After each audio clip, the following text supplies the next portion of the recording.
Hej och välkommen till Sledtracks TV. I dagens episod så har vi provat en glödheta Polaris Sportsman 570 X2.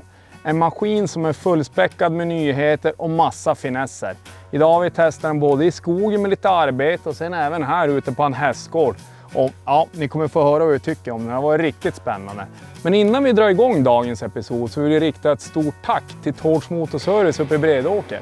Det är de som har gjort det möjligt att vi kunna köra den här idag. Så tack så mycket för lånet.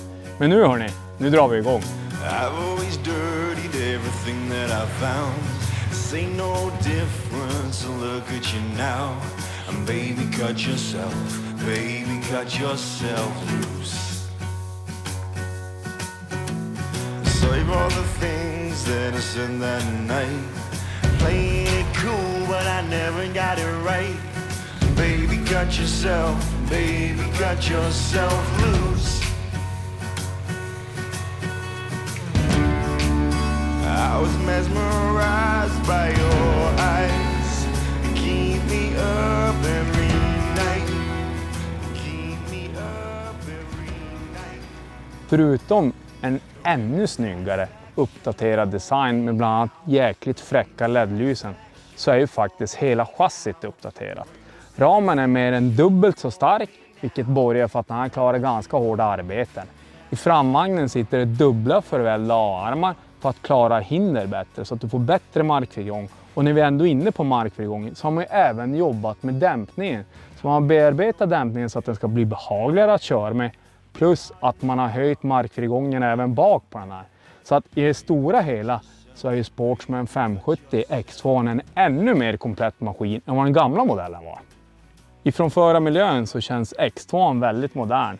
Smidiga smäckra reglage som är lätt att komma åt med tummarna när du kör. Styrpodden är även den uppdaterad där man har fördragit allting. Om du vill ha tillbehör så är det lätt att montera till dem. Du har 12 volts uttag för att kunna ladda exempelvis en telefon.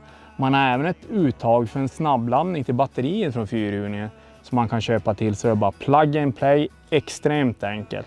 Och överlag en väldigt överskådlig och fin miljö när man sitter och kör på den. Bak till så är ju flaket också, det är väldigt generöst, enkelt att tippa med. Och just den här modellen har utrustats med extra tillbehör så att vill du ha med en röjsåg exempelvis är det här supersmidigt att bara klicka på den. Den stora frågan är ju då, hur är Polaris Sportsman 570 X2 att köra? Ja, men idag har vi varit ute i skogen, vi har kört efter fyrhjulingsleder och vi har varit och kört på hinder och tagit lite knölar. Och där har den funkat riktigt bra, man känner markfrigången att det gör skillnad. Fyrhjulsdriften jobbar även den superbra när det blir stökig terräng. Och lågen, då, du tar det riktigt bra och den är fin att köra med. Men huvudsakligen så har vi varit och jobbat på en hästgård idag. Och här kommer de olika lägena som du kan ställa motorn i väl till pass. Du har ett arbetsläge, du har ett standardläge och sen så har du ett sportläge. Så att när man slagit av kameran då har vi varit och busat lite grann på det här sportläget. Och då känner man att maskinen blir aggressivare både i drivlinan och i tändning. Men huvudsakligen har vi som sagt jobbat i arbetsläge. Och då har vi varit och utfodrat hästar och den drar mjukt och fint i variatorerna och den är följsam och behaglig på gasen. Men en sak som jag verkligen har uppskattat idag, när jag är inne på det här med de olika drivlägena så har du fyrhjulsdrift, bakhjulsdrift eller någonting som heter för turf mode. Och när du kör med turf mode då driver bara ena hjulet. Och förutom att du får en betydligt tajtare svängradie så slipper du de här märkena på gräsmattan. Det blir en minimering av märken på gräsmattan. Och det här är någonting vi tycker Polaris har gjort riktigt bra och någonting som vi på Sledtracks har uppskattat. Nu har ni fått höra massa positiva intryck som vi har fått här under dagen med Polaris Sportsman 570 X2. Är det någonting vi på Sledtracks hade önskat Polaris hade kompletterat och gjort om? Det är det faktiskt. När du kör med den här maskinen och slår av den så ofta så har du i en växel av något slag. Och då går den inte på. För att kunna starta 570 så måste du alltid ha den i parkering. Och det är väl kanske ingen big deal, men när du håller på att jobba och när man är så här ute när man har varit och flyttat hö och grejer. Det är ganska irriterande att man inte kan starta den så länge som du inte har IP. Så att det hade vi gärna önskat att de hade korrigerat till så att det går att starta även när du är i en växel. När du håller i bromsen då givetvis. Men förutom det så är det här en grymt bra maskin. I've always dirtied everything that I found. Say no difference, so look at you now. And baby, cut yourself.